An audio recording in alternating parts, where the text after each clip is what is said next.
My name is Amy, and I am a passenger on the midnight train. Last time I told you about my bargain with the blind beggar woman to save Lily's life. Now I want to tell you about the children and about what the conductor is really able to do. After Lily's life was saved, everything went back to normal, at least for midnight train standards. I did my best to go out and talk to people so the train wouldn't be angry at me, and so far I have succeeded. I spent a lot of time with the weeping bride. She didn't react to my presence anymore since I have luckily no more tragedies to tell, but she was a good listener. I talked a lot about my experiences on the train while she was just silently sobbing. It was kind of like therapy if your therapist were mute. The rest of the time was mostly spent with Lily and sometimes with the detective. I kind of like him, but he's really not talkative, and I'm a little worried I'm annoying him, so I try not to bother him too much. Now, there's something I haven't mentioned yet because it hadn't been relevant. You remember the rules about the children? How you shouldn't play with them, just ignore them until they go away? I saw them a few times while wandering around the train. They just didn't pay any attention to me. Most times they just ran past me. But now they have approached me, and let me tell you, the rules are still vague as shit and make them seem way more innocent than they really are. I was sitting in one of the wagons and played on my phone. Sometimes I just need a little time for myself, and since one of my top priorities was to appease the train, I spent this time in one of the common areas. I had sat down next to a window, and as usual, nobody bothered me. The other passengers did their own thing and let me do mine, and I appreciated that. Therefore, it was rather unusual that someone sat down on the seat next to me. I didn't look up at first because on the midnight train there was always the risk of looking at somebody and seeing something not human. I wanted a few seconds to prepare myself for that possibility. "Do you want to play with us?" a kid's voice asked. I froze. The rules clearly stated to ignore them, and I wasn't sure just how careful you had to be. So I didn't dare look at them. I forced myself to look at my screen on my phone. "Hey, I'm talking to you." This time the boy was speaking. "Play with us. We have so much fun." Small hands were pulling on my jacket now, and I felt the cold of their skin through the fabric. "We could play hide and seek," a girl whispered, "and we cut your toes off if you lose." I wanted to do something. Every fiber of my body screamed at me to run, to get away from these little demons, to do anything else than just sit there. I fought the instinct to squeeze my eyes shut because I wasn't sure if that would count as acknowledging them, and I continued scrolling on my phone, but I didn't really see anything that appeared on the screen. "Or we could feed your skin to the rats," the boy said, and his voice was concerningly close to my ear. "And then we cut their heads off and hang them from the ceiling. That would be fun." My breath grew shallow at this point. I was still holding my phone. My fingers were moving on their own, and I stared down, absolutely terrified of moving even the slightest bit. The children were picking at my clothes, demanding that I talk to them. They tormented me for several minutes, and while I felt like crying, I took all my strength and stayed perfectly still. They vanished after a while. They didn't walk away, just vanished into thin air. I could finally breathe again. I looked around to make sure they were gone. When I couldn't see them anywhere in the wagon, I stood up. The adrenaline had left my body, and I was nothing but exhausted now. All I wanted to do was grab some chocolate and hide away in my compartment. As I approached the vending machines, I saw the man with the briefcase standing in front of them. For a moment, I considered turning around and walking away, but I thought the train wouldn't appreciate that. Apparently, I'm thinking about the feelings of the train now. "Hello, sir," I greeted him as I stepped next to him. "How are you?" He looked up. "Hello, Amy. I'm fine. Thank you for asking. And how are you?" He replied, cold and polite as always. "I'm fine too, thank you. A little tired, I guess." It would be an overstatement to say I wasn't afraid of him anymore, but until then I hadn't had any problems with him as long as I was polite. I'd choose him over the murderous ghost of children every day. Were the children bothering you, Amy? He was definitely mocking me for that name. Nothing I couldn't manage, I said with a forced smile. Not a lie, though. I had been able to manage the situation. It had just terrified me completely. Very well, then he did something very human. He pushed a button on the vending machine and grabbed the packet of M&Ms that dropped to the bottom of it. Goodbye, Amy. Goodbye, sir, I replied, and he walked off with his chocolate. For some reason, the fact that this entity ate chocolate confused me more than anything up to this point. Yes, I might be grasping at minor details because the major details are a little too terrifying to think about. Anyways, I had a bit of peace after that, as peaceful as the midnight train gets at least. It became some sort of a routine, spending my days with Lily and the detective, occasionally exchanging a few words with the man with the briefcase. I felt a little more confident when talking to him because sticking to the being polite and honest tactic seemed to work out just fine. Peace, of course, didn't last long around here. I returned to my compartment after grabbing a bunch of food from the vending machines and found a person inside. I couldn't tell if it was a man or a woman. They had long blonde hair, were tall and skinny, and wore an oversized shirt and dark trousers.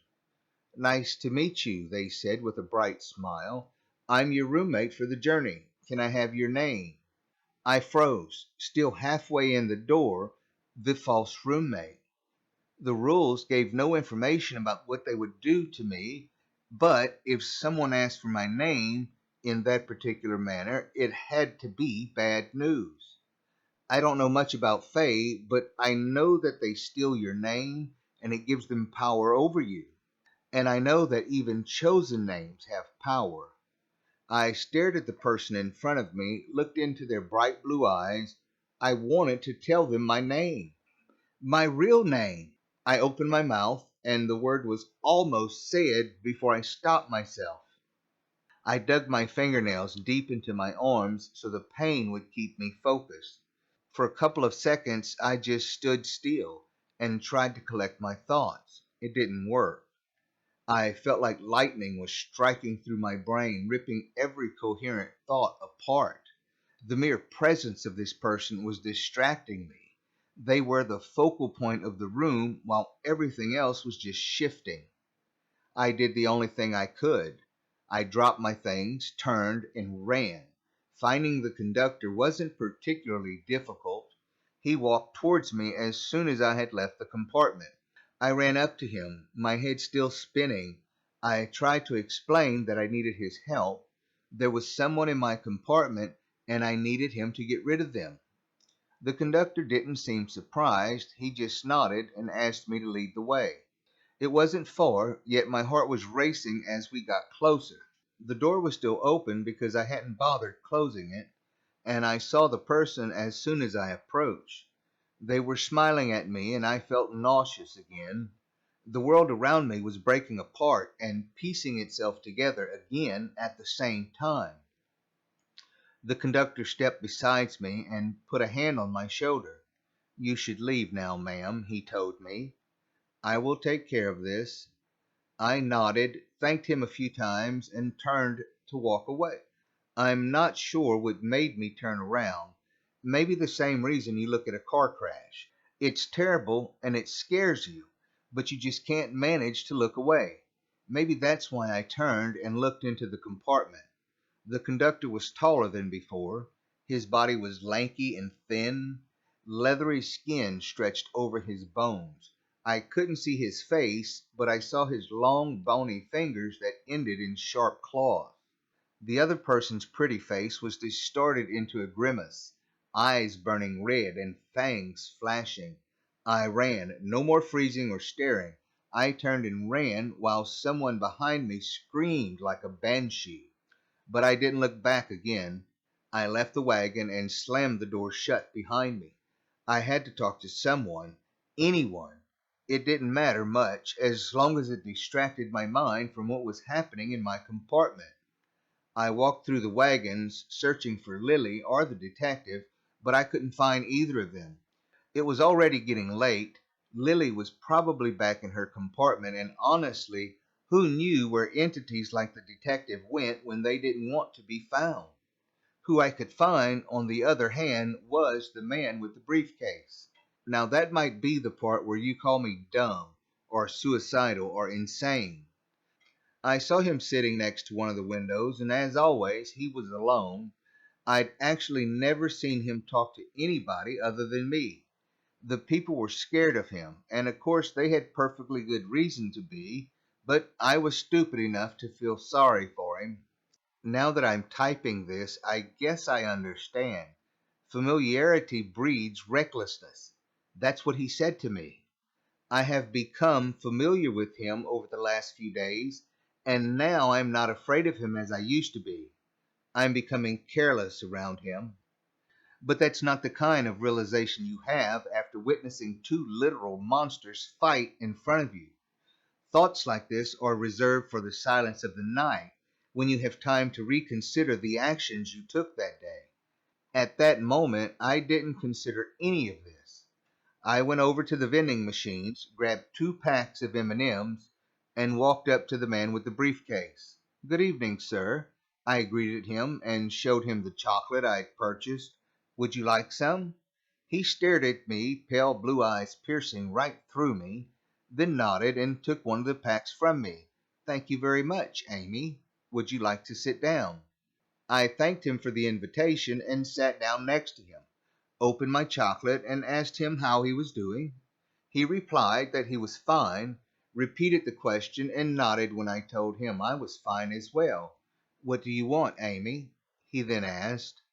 "There's a false roommate in my compartment," I straight up said, as if that explained anything. "You should rather tell the conductor about this." "I did," I replied. "He's dealing with him right now. Actually, I just needed someone to talk to. I still feel a little nauseous, and I was looking for someone. But then I saw you and realized that I never saw you talking to anyone, and I thought you might appreciate some company and chocolate." I was talking mindlessly at this point, trying to explain an action that had just been a short circuit of my fractured mind. He narrowed his eyes. "You pity me, Amy?" That's when my whole body went cold. I was sure I'd made a grave mistake by approaching him, by talking to him when I didn't have to. After promising time and time again I would survive, I'd gone out of my way to get myself into a dangerous situation, and now I had somehow managed to offend him. Familiarity breeds recklessness. I was certain that I had to pay for that now. "I don't pity you," I reassured him quickly, "and I don't want anything from you either. I just needed someone to talk to, and you looked lonely, and you're one of the few people I know here, so I thought I'd sit with you." Again, I was talking without thinking, just biding my time, looking for a reaction from him, for some indication that I de-escalated the situation. For a few painful seconds, he remained silent and stared at me with an unreadable expression. Again, I'm not religious, but I prayed silently for my survival. And finally, he nodded and said, "I see. You should return to your compartment now, Amy, and thank you." I wasn't stupid enough to debate that. Entities like him didn't care for company, and I wasn't going to bother him any more than I already had. "You're welcome, sir," I said and hurried to stand up. "Have a good night."